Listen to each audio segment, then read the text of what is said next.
Bismillah. Assalamualaikum warahmatullahi taala wabarakatuh. Sebelumnya, perkenalkan nama saya Muhammad Ilham Ramadan dari kelas Humas 4. Di sini saya akan mempresentasikan mengenai pengaruh marketing public relation terhadap loyalitas konsumen pengguna kartu internet Telkomsel, studi pada mahasiswa pengguna kartu internet Telkomsel di Universitas Pakuan Bogor. Oke, next.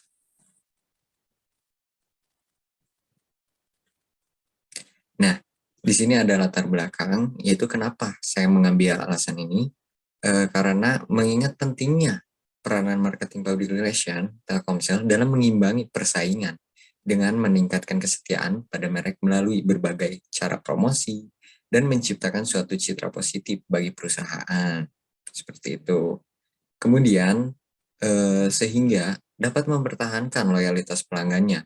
Untuk itu, diperlukan suatu strategi yang baik untuk membuat para pelanggan merasa puas dan setia terhadap produk Telkomsel. Oke, next.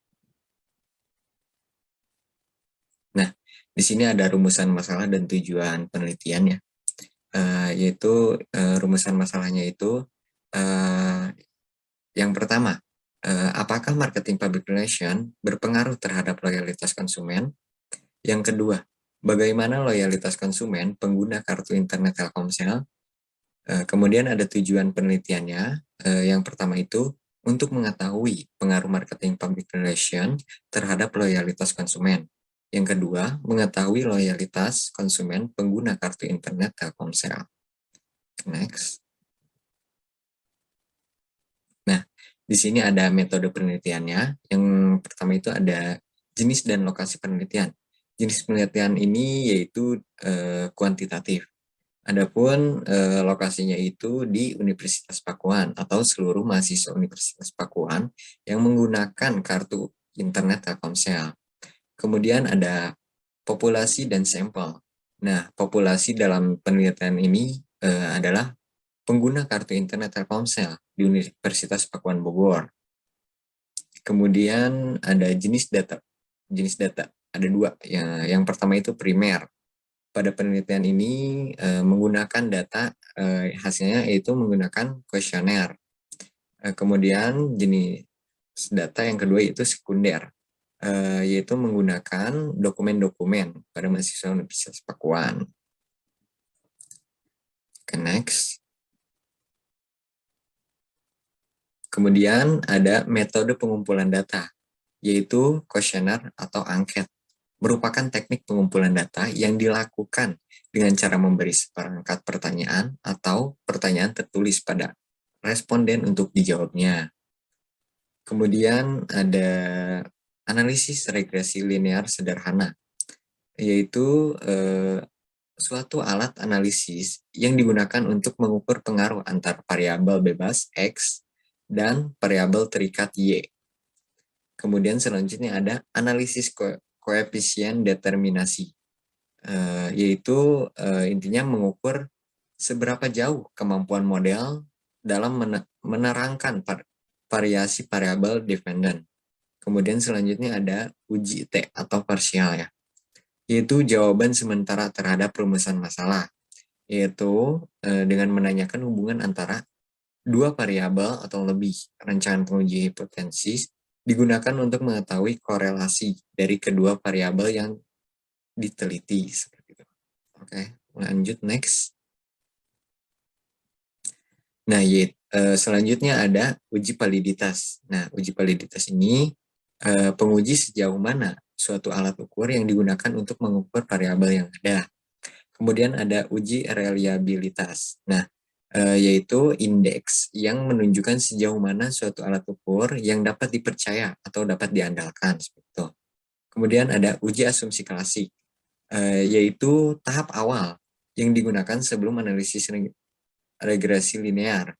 Di sini ada 5 model. Yang pertama itu uji normalitas, kemudian uji multikolinearitas, kemudian uji autokorelasi, kemudian uji heterokedastisitas, dan uji linearitas. Oke, lanjut.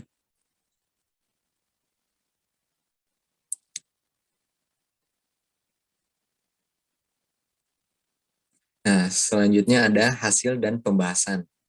Yang pertama itu hasil analisis data. Karakteristik responden. Di sini ada tabelnya. Berdasarkan tabelnya, karakter responden pengguna kartu internet Telkomsel yaitu berjumlah 23 orang yang pernah, dan jumlah tidak pernah itu 2 orang. Jadi responden yang paling terbanyak yakni sebesar 23 orang menurut data tersebut.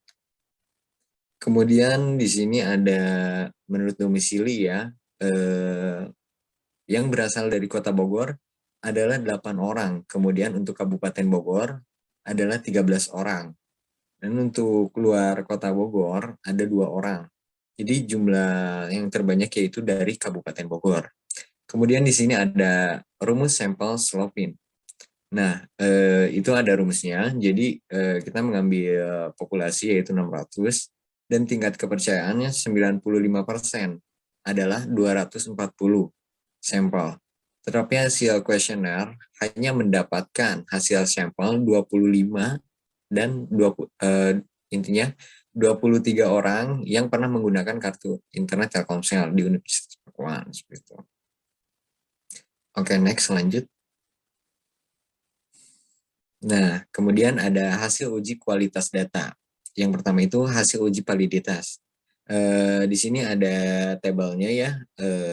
Berarti untuk mengukur sah atau tidaknya suatu kuesioner pengujian ini menggunakan taraf dan tingkat signifikan 25%. Seluruh pernyataan dinyatakan valid apabila R hitung lebih kurang dari tabel, maka instrumen dapat dikatakan valid seperti itu. Di sini kan nilai hitungnya itu salah satu contohnya yaitu 0,848. Tabelnya itu 0,413. Jadi nilai hitung ini lebih besar dia ya daripada tabel. Jadi berdasarkan tabel menunjukkan seluruh instrumen valid untuk digunakan sebagai instrumen atau pertanyaan untuk mengukur variabel yang diteliti seperti itu. Next. Nah, di sini ada uji reliabilitas, yaitu pada tabel di atas dilihat dari hasil output SPSS 25 menunjukkan bahwa crown batch alpha variabel X 0,913 lebih besar daripada 0,60. Variabel Y 0,934 lebih besar daripada 0,60. Hal ini seluruh pernyataan yang digunakan dalam penelitian dinyatakan reliable. Kemudian ada hasil uji asumsi klasik. Yang pertama itu hasil uji asumsi multikolinearitas. Pada tabel di atas terlihat bahwa hasil uji multikolinearitas menunjukkan bahwa nilai VIV semua variabel bebas dalam variabel ini sama gitu, sama dengan toleransinya. Berarti tidak ada terjadi gejala multikolinearitas gitu. Oke, next lanjut. Nah, di sini kemudian ada hasil uji asumsi autokorelasi. Pada tabel di atas menunjukkan bahwa nilai Durbin-Watson atau DW ya, yang diperoleh sebesar 1,775. Nilai ini akan dibandingkan dengan nilai tabel yang memiliki signifikan 5%. Jumlah sampelnya itu 23 dan jumlah variabel itu 2. Oleh karena itu, nilai ini lebih besar dari batas atas DU 1,543 dan juga lebih besar dari D dikurang DU. Maka dapat disimpulkan tidak terdapat autokorelasi. Kemudian ada hasil uji asumsi heteroskedastisitas. Dari grafik yang ada di atas itu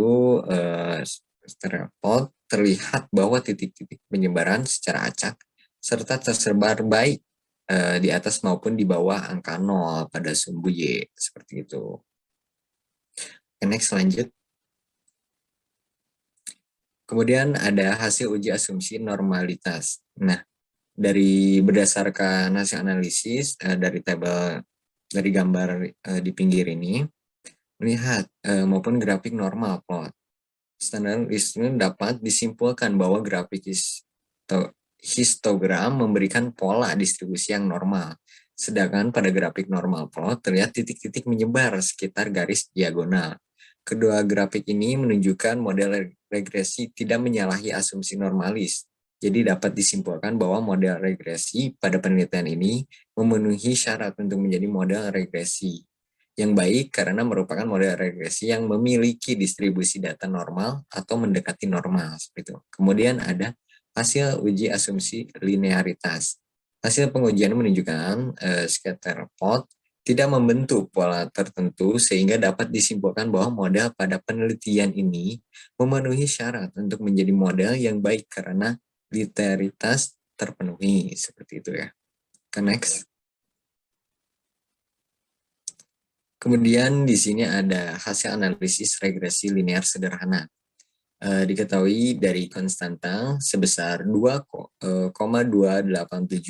sedangkan nilai marketing population B atau koefisien regresi sebesar 0,801. Sehingga persamaan regresi dapat ditulis. Ini rumusannya Y sama dengan A ditambah BX.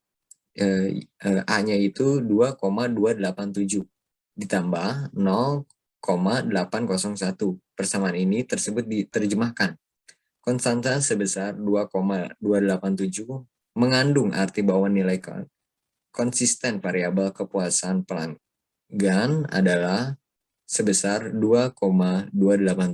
Seperti itu. Kemudian yang kedua itu koefisien regresi X sebesar 0,801 menyatakan bahwa setiap penambahan 1% nilai marketing public relation, maka nilai loyalitas konsumen bertambah sebesar 0,801. Koefisien regresi bernilai positif sehingga dapat dikatakan bahwa arah pengaruh variabel X terhadap Y adalah positif. Seperti itu. Oke, next lanjut. Di sini ada hasil koefisien determinasi.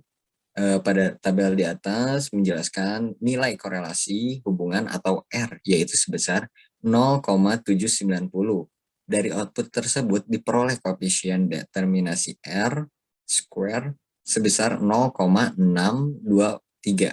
Ini menandakan bahwa marketing population memiliki pengaruh terhadap loyalitas konsumen pengguna kartu internet Telkomsel sebesar 37,7%, menunjukkan bahwa loyalitas konsumen dipengaruhi oleh marketing public relation. Kemudian selanjutnya ada hasil uji T parsial.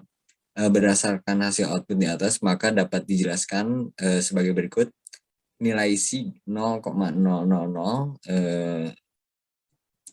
yaitu 0,05 menjelaskan bahwa variabel marketing public relation berpengaruh nyata terhadap loyalitas konsumen. Seperti itu. Oke, next, lanjut. Kemudian di sini ada pembahasannya berdasarkan pengujian hipotesis, yaitu pengaruh masing-masing variabel marketing public relation pada loyalitas konsumen. Di sini pengaruh marketing public relation terhadap loyalitas konsumen. Berdasarkan hasil uji T nilai C 0,05 menjelaskan bahwa variabel marketing public relation berpengaruh nyata terhadap loyalitas konsumen. Menunjukkan bahwa variabel marketing public relation berpengaruh nyata terhadap loyalitas konsumen pada mahasiswa pengguna kartu internet Telkomsel di Universitas Pakuan Bogor. Berdasarkan hasil uji R, menjelaskan besarnya nilai korelasi hubungan R, yaitu sebesar 0,790. Dari output tersebut diterasi sebesar 0,623. Ini menandakan bahwa marketing public relation berpengaruh terhadap loyalitas konsumen pengguna kartu internet Telkomsel sebesar 37,7%, menunjukkan bahwa loyalitas konsumen dipengaruhi oleh marketing public relation. Seperti itu. Oke, next.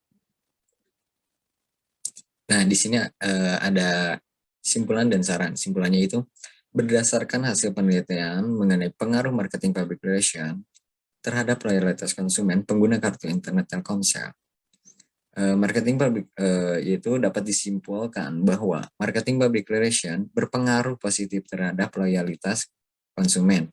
Hasil ini bermakna bahwa semakin berkualitas program-program marketing public relation, maka semakin loyal konsumen terhadap jasa telekomunikasi. Di sini ada sarannya. Melalui penelitian ini, penulis memberikan beberapa saran yang berhubungan dengan marketing public relation dan loyalitas konsumen di Universitas Pangguan ya. Sebagai berikut, yaitu dengan adanya penelitian ini diharapkan PT Telkomsel dapat menjalin hubungan yang lebih baik lagi, sehingga konsumen dan pengguna bisa merasakan kesenangannya. Seperti itu. Next. Mungkin cukup sekian presentasi dari saya. Kurang lebihnya mohon maaf. Wabillahi taufiq wal hidayah. Wassalamualaikum warahmatullahi wabarakatuh.